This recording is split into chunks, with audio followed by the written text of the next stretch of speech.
joining us on the line or through by Zoom anyway from the University of Santa Barbara, and she's coming off a 63-42 win, which incurred a 13-0 run and a couple clutch threes down the stretch as well too. Welcoming Taylor Mole. Taylor, hello to you, and a nice win for you and your team yesterday. Thank you, Ronnie, for having me. Yeah, it was a very good win to open up Big West Conference play, and we kept our wins. I think we're up to 5 wins in a row, which is a pretty good start and continuation to the season. Having a look at your fixture, and then the last month has been pretty good in non-conference play, obviously getting some nice wins on the board, and then obviously you open up the Big West last night. So good preparation, good feeling around the group, getting that first win in that conference play. Yeah, we felt really good going into this game because we have had a very tough but good non-conference schedule, very competitive game. So I think coming off that San Jose game was like a 30-point win before Christmas, and then leading into the Cal Poly game, we're definitely confident and knew what we needed to run to get certain scores from certain people. But we're feeling really good going to the game. We're feeling very good about the conference and games coming ahead. Well, I was going to say, it looked like it was a pretty tight game all the way through. And then reading one of the articles this morning, my time, they were saying it was a big 13-0 run to your team. And then you, as I mentioned in that intro, 2 clutch threes by you late down the stretch in that run as well too. Sealed the deal, really. Yeah, no, it was really good. And we got up by about 10 in the first half, 10-12, it was the whole first half. And then they caught up, and it was 4 or 6 point game in the third, and then we just called a timeout and just came out of that guns a-blazing and just put the game away, which is really good. And now obviously you've got games coming up, but then the uncertainty around COVID as well too must be difficult at times to prepare for something, and then all of a sudden it gets canned just like that. Yeah, it's definitely tough. Like, we were supposed to play 2 games last week to open Big West play, and both of those got cancelled because of our own COVID protocols. And then we were supposed to play tomorrow against Cal State Bakersfield, but they were put into COVID protocols. So we were ready to start scout and have a practice today, but ended up just having a lift and a shoot around, and we'll practice tomorrow when we should have been playing. But it's just about staying ready for anything to happen at this point, because it's really uncertain about ourselves and everyone else what will happen at any given time. Now, those games being postponed or canned, do they get moved to a different date or into a different window where the schedule allows it? I think the Big West COVID protocols say that the game just it's a no contest, so they just get cancelled. And it's kind of tough to reschedule them also because we don't have a bye week. Like, we have an even number of teams, so it's difficult to reschedule it with so much movement and change. So we just can the game. How tough is it, I suppose, being a player and you're around all this COVID protocol and what you need to do in regards to, I assume you guys, your team gets tested most days or before practice or before games, etc. Just talk us through the kind of living in that environment as far as all these other extra things that we didn't have, say, a couple of years ago. Yeah, so basically as soon as we feel not 100% or any type of sickness, headache, any type of sickness whatsoever, we immediately go get the rapid COVID test from our trainer. And whether it comes out positive or negative, it gets handled, whatever the result is. But we have to wear face masks everywhere still. We had a couple positives a few weeks ago, so we had to go into individual workouts, so groups of 3 or 4 with a coach each at your own separate basket, disinfecting all the bowls after every single drill.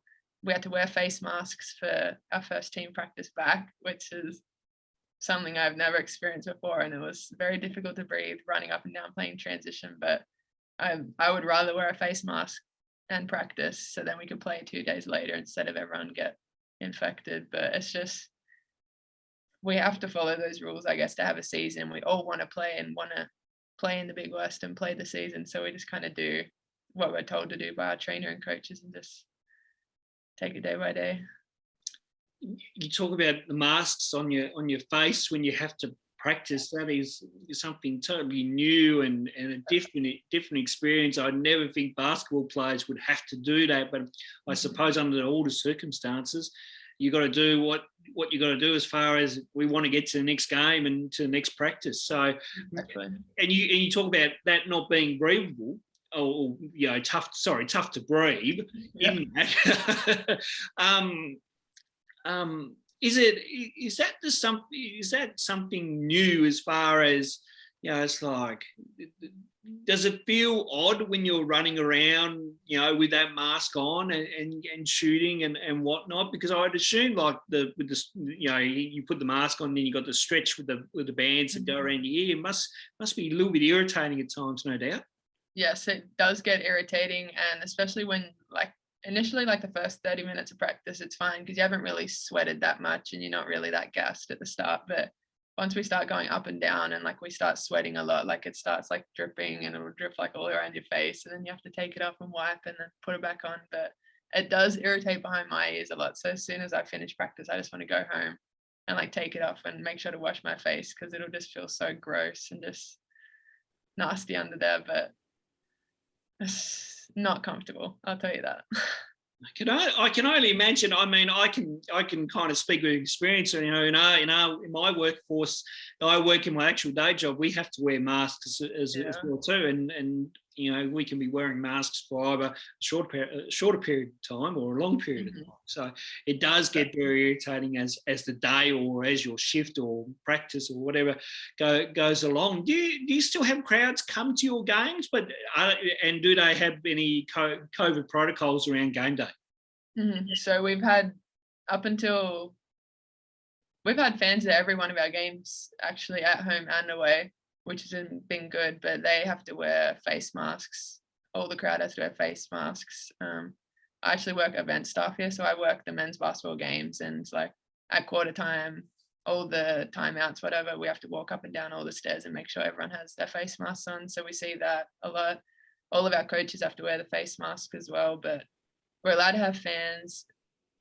It is willing to change probably in the future with more, positive tests, stuff like that. But we want the fans. We definitely want the fans at home and away games. So we're hoping it doesn't change that much. But at this point, we still have fans, but they all have to be masked, and they have to have either fully vaccinated or show the negative COVID test 72 hours before.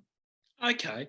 And are they allowed to, I know at events here, especially when I head to my state bank ground to watch Czech jumpers play, if you have a drink or food or something, you're allowed to take the mask off. Is that the same thing over there? Yeah, same thing. But then as soon as I stop, put it back on. Well, there you go. So it's pretty consistent, say from Hobart here to where you are. That's is there any kind of differences, or is there any kind of frustration or between fans and whatnot with these things, or is it just they just get on with it and just follow what needed to be followed? A lot of them are very good about it. A lot of them will always have their face mask on. There's the odd person at each game that will you have to talk to them or tell them a couple times to put it on. But usually, for the most part, everyone's pretty willing to do it because, you don't want to get sick, so you may as well just do it because you have to, and just do it for the greater good, I guess. Did you ever think, when we spoke last year, and obviously and when you were in Hobart as well too, when you were down for our NBL1 broadcast as well, that do you ever think we'd ever get to this kind of point as far as, all right, there's all this testing that needs to be done, there's masks need to be wear. If we said to you that 12 months ago, you'd probably tell us you'd be kidding, wouldn't you? Yeah, I would have thought it would have improved at this point, but it kind of feels like it's not getting any better. But at the same time, I've had my booster shot, I'm fully vaccinated, so hoping once everyone gets that, it'll start to improve a little bit, less hospitalizations, less people getting infected. But it's just so difficult to tell because of all the variants that are coming out of it and stuff like that. But I definitely thought it wouldn't be as bad as it still is today. We're nearly 2 years later. Yeah, it's pretty crazy. Is it a mental challenge for you and the team at the moment with a started staggered progress? Yeah, definitely when we had a few positive tests and we had to get tested 5 days straight to see, like I was talking to my parents about it, I was just washing my hands crazy, wearing my face mask outside, inside, everywhere. Like I definitely got pretty stressed during that week, just not knowing who's going to get tested positive next, if we're all infected, if the season's going to get cancelled, if games are going to get cancelled. Like none of us want that to happen because we're over here to play basketball. So it was definitely a little bit stressful. But for me, like as soon as I step on the court and start practicing or playing, I just don't even think about any of that. Like, so I just want to be playing and practicing and shooting, and then I don't even let it worry me because it can't affect me when I guess I'm on the court. When you're on the court, is that like an island away from everything else? And it's just like, Yeah. right, I'm in my space, I'm in my groove, I can just block everything out and just focus on what I need to do with the basketball that I've got in hand? Yeah, definitely. And that's always been like my outlet for me. Like even when I was in Hobart before college, like if I played a bad game, if I played a good game, like I'd still go to a range stadium the next morning and shoot with my dad just because I love the game and want to keep getting better. And just that's definitely the biggest outlet I have. Yeah. And probably to piggyback off your answer there, having that outlet and whatnot, when you do eventually finish up, and we'll probably touch on that point Yeah. shortly, Mhm.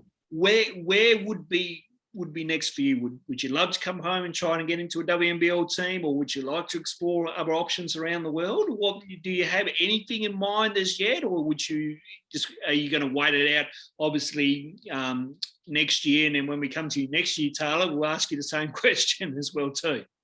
I think my answer a lot of the time when people ask about what I want to do after is I just want to play wherever is the best fit. Honestly, like WNBL would be great to come back and play in wherever that would be. I don't have a preference at all. Seeing if Tasmania get a side would just be the absolute perfect scenario. But I'm very open to doing anything. Playing international other places would be a pretty cool experience that I definitely want to do at least for a year to see if I like it or do stuff like that. But I just want to play wherever is the best fit, the best league, and just keep trying to improve with the best coaches and players around me. So you're at the University of Santa Barbara, and when I looked on the website this morning, it tells me you're a senior. But then when we had a chat before we started the interview, you tell me you have an extra year to go. So you want to touch on what on earth is happening? So basically, I am a senior. I'm a senior in the classroom is how I put it. And so technically I'm a senior on the court, but because last year's season was cut short, we played three-quarters of the games.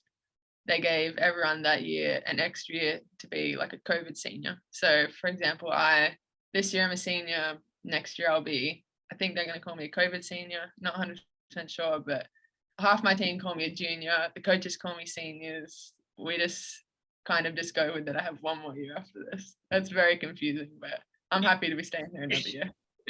I was going to say it's very confusing because usually it's just the 4 years, and then you would be out of there. But you're doing an extra year and a bit here.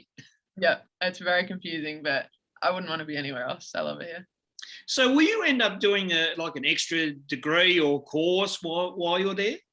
So I would definitely try to, but I think because I did transfer from Colorado State, a lot of my units didn't actually transfer over because this is like a UC school, so it's a lot more harder to get into. So a lot of those didn't work going over, but so I had to repeat a couple of my communications classes, but overall I will get my communications degree, but if I could get a minor, I'd probably just do something like economics or something that I can just knock out in a couple semesters. Yeah. And so you talk about the communications degree. Where would that communications degree take you? I suppose, obviously, if we're talking life after basketball here and you wanted to put that degree to use. I think working in some type of sporting organisation is what I'm fairly interested in doing because I don't really want to I want to be out doing stuff with people. I like working with people. I like talking to people. So something like that would be ideal for me after basketball. But I'm honestly open to anything at this point. But I think the communications degree was just fairly broad in that it transferred back to Australia as well, which is definitely handy to have because I don't want to be over here doing a degree and it not properly transfer back to the Australian system. But honestly, anything in some type of organization, working with people and actively was something I'm really interested in doing. And we talk about obviously life after basketball. But let's talk a little bit about. I know we hash on this on every interview, but it doesn't hurt to always go back on this. The pathway to get to college. Just how important is the pathway, and especially for young girls looking to inspire and looking to go to college at some stage. Within their careers as they go through high school and college here, just how important is that pathway? Yeah, it's super important. I was been doing Basketball Tasmania programs since as long as I can remember. It's all blending in at this point, but since as long as I can remember trying out for, it was SDP back then.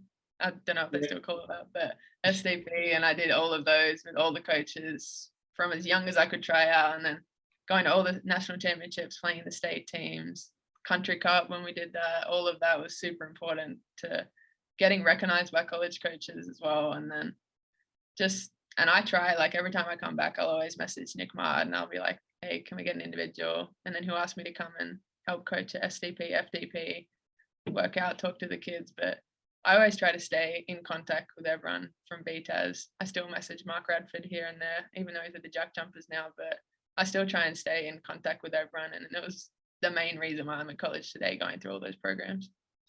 Absolutely, and of course, our coaches do a wonderful job here in the state and trying to get our players to obviously the next level. You talk about when you were here and you gave back obviously to the group. How cool was that for you to come back and obviously see the peers that are inspiring to go through? Seeing someone like you, surely that gives them motivation to go, hey, I want to get where Taylor's at. Yeah, it's super special, and because at this point, like, I'm only 22, so I don't even really consider myself like that much of a role model, because I just don't consider myself that yet. So, but going back and talking to the kids from FDP, like, you can see, like, they're literally listening to every single word you say and taking it all in and just, like, in awe of what you've done so far. And it's just really special to have that feeling, because I feel like it's only just the beginning of my career. Like, I have so much more I want to do and can do. So it's super special being able to talk to them, and they're all just great kids wanting to get better. So I love it. And that's fantastic to hear. Let's talk a little bit about obviously you were able to get back into obviously your home last year, and you were able to jump on our NBL One coverage, and we went through a bit of a staggered kind of season there, and in the end, the season got cancelled. But was it nice to be home? Obviously, you got the chat with myself and JB, but also too, just being around familiar people as well too. Was it nice to get back before everything's kind of gone a different way now? Yeah, it was. I always absolutely love going home, hanging out with my family, friends, training with the Chargers. It's all just stuff I look forward to doing. So it was really, really cool to do that. I just love Hobart in general, and my family make it even better. So I was loving being home. Super special every single time I go. So just pigging back off your answer there, Taylor, but then you mentioned too about you want to potentially explore a little bit of the world along your basketball journey as well too. As much as you love being home, is Europe and different parts of the States or anywhere else around the world is certainly a comfort for you to go around for 6 to 12 months and try and enjoy something before making some decisions about where you want to be permanently? Yeah, I definitely do want to go. I've always wanted to go to Europe. And like my parents would tell the same thing. Like I've always wanted to go to Europe. I think it's awesome to see it in all the movies. So definitely playing there, I think would be super special. Just awesome environment to be in. But literally anywhere, like it'd be nice to go there. I'd like to play a couple of years and then just see if I like it and come back, play WNBL, like do whatever. But I'm super open to anything, like even going places in Asia or wherever there's good leagues. Like I'd be super open to honestly doing anything. But Europe would be pretty cool to play basketball there. It certainly would be. So sky's the limit as far as where you'd like to go. Obviously, the ultimate goal would be the WNBA or an open league or something like that. But right now, the world's your oyster when you look at it. Yeah, exactly. WNBA and Opals are always like the top tier, what I want to get to, but just take it step by step and whatever happens, happens. The goal there. It's watch this space over the next few years. That is for sure, and one that we will follow with very close intent as well too.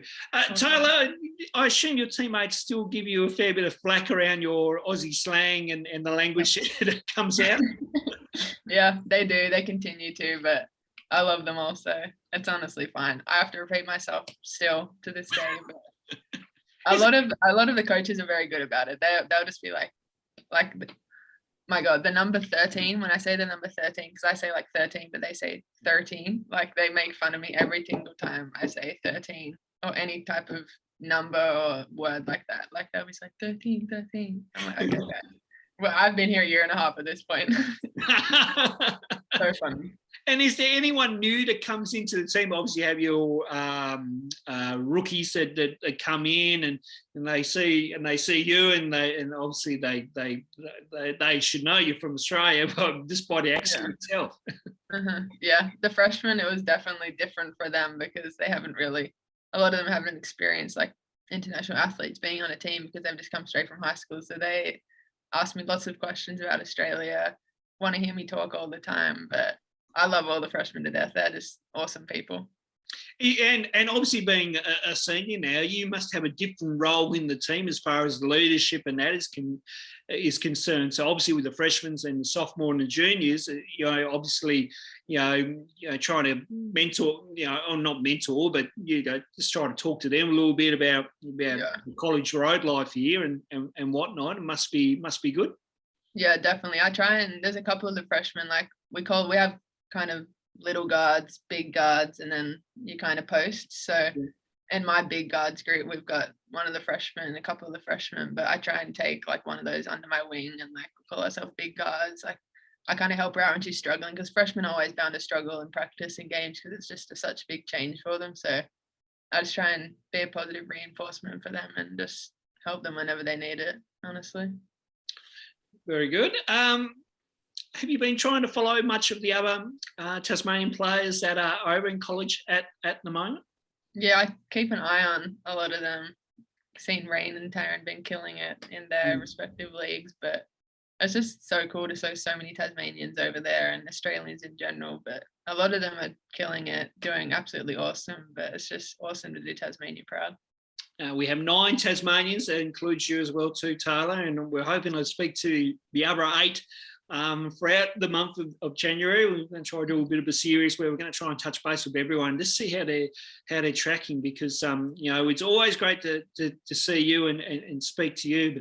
But I know that I think we've had a few people say, well, let's see if we can contact some of the others, and we're going to endeavour to do that to make sure, because we would be keen to hear from them to say, have they seen you play a fair bit as well too, because there's a little bit, you get a little bit of coverage here and there. Like the article I read this morning was just one of the local press outlets there where you are. So there's good coverage around the sport down there, isn't there? Definitely. Santa Barbara do a great job at doing coverage for our games and promoting all of them as well. Are you able? So does your team able to get on to ESPN or any kind of major channels sports channels out there?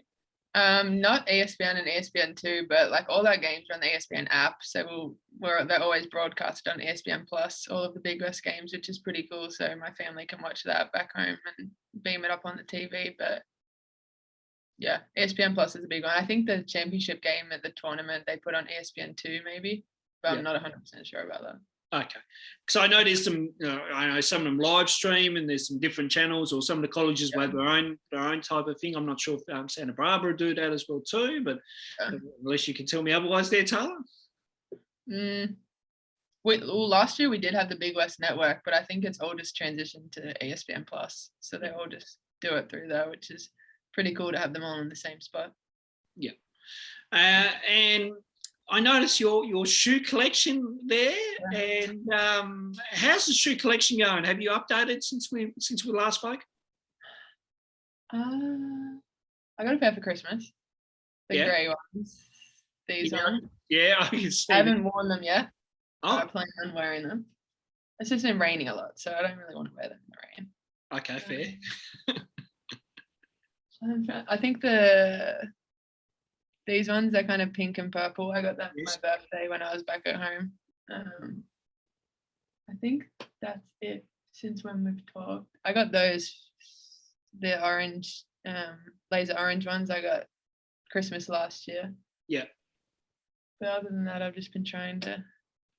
I tend to ask for my birthday or Christmas. I'll tend to text my dad different photos of Jordans, and then Okay. my mum and dad kind of pick which ones they want to get for me, and then surprise me on the day. That's always nice. Are the Jordans the ultimate pair for you as far as a collector is concerned, or is there, or other pairs like Kobe's or KD's or Kyrie's or all these other major brands? I've been telling my mum and dad forever I've wanted a pair of the old school Kobe's, but they just be so expensive lately, like $500. It's insane, but I definitely want to get a pair just to wear on very special games or very special occasions. But the Jordans are probably, the Jordan 1 lows probably my shoe choice. I do like all the Adidas basketball shoes that have been coming out lately. We got a new pair of the Donovan Mitchells the other day, so I wore them in my game, bright yellow, crazy, but they were super nice. Oh, that's nice. Yeah. I know some players, and maybe Josh Giddey is a very good example of this. He'll change pairs at half time. Do you do anything like that, or do you stick? I've never done that. I've seen him do that though, but I've never done that. I only changed my shoes at the Pepperdine game because my shoelace, like the shoelace hole snapped. And I always bring 2 pairs to every single game in case something crazy like that happens. And it did happen. So I had to like call for a sub, run out, change them. But that was only a rare occasion. Other than that, even if I'm playing bad or playing good, like I wouldn't change anything. Okay. Did you sprint to the locker room? I ran, like everyone thought I was like needed to throw up or something. And I go in there, my trainer was like, "Are you okay?" And I was like, "Yeah, my shoelace broke." And then she started laughing and I just went back out. But it was pretty stressful for like 5 minutes there. Oh, okay. I was like, sub, I need a sub. My shoe was like coming off. But Does it feel odd when you notice something important? It's like, geez, I need a quick stoppage here somehow. Do you like tell one of your players, "Hey, can you just throw a foul so I can get off?" Or call time out? Just, I think thankfully when that happened, it must have been a break in play because there was a sub coming in and I ran over to my coach. I was like, I need a sub. Yeah. And she got someone in, but otherwise I would have just had to run because the shoelace had snapped. So it was like very, very loose. So my shoe would have come off anyway and they would have stopped the game, but I hope that never happens again.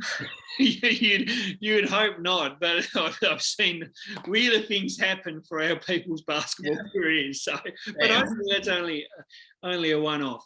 Yes, definitely.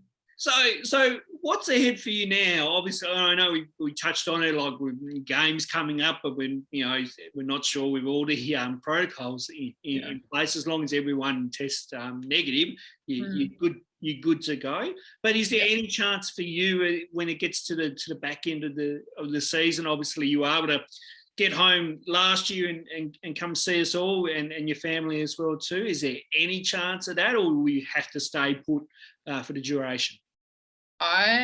When we finish April, I think. So I'll have to finish out school, but I'm definitely planning on coming home end of May for a few months. I don't think anything like that will change because I am fully boosted, vaccinated, and will get the necessary tests needed, but I plan on coming home.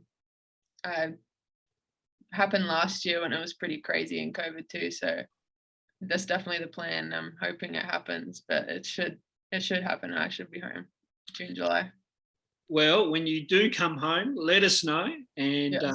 we will certainly catch up in person. It was lovely to see you last year and get you on our NBL One broadcast. We probably want to do similar again as well too, if it all falls in the line, and hopefully we won't have any stop or staggered starts. Exactly. Coming up later in the year. Taylor, always lovely to chat with you by the wonderful world of technology over Zoom, and it looks pretty nice out there where you are at the moment. Obviously, late afternoon over there at the moment. Yeah, it's about 5:45. So yeah, getting into the evening. Okay. And it's around about quarter to one just as we ticked over the afternoon here on Saturday morning. Friday night over there. Much planned for tonight? Or are you just going to kick back and watch a bit of telly, Charlie? Nothing planned at all. Probably watch some Netflix. I was planning on watching the Melbourne-Canberra WNBL game, but that got cancelled a couple of hours ago. So just watch some Netflix, some X-Men movies I've been watching at the moment. So finish them off. I was going to say, so X-Men and anything else you would recommend on the Netflix? I have been planning to redo all the Marvel movies, rewatch all the Marvel movies, which will take me a while, but I plan on doing that after X-Men. Well, that sounds good. Stay safe and stay well, Taylor, and we'll no doubt speak to you again soon. Thank you, Ronnie. Thanks for having me.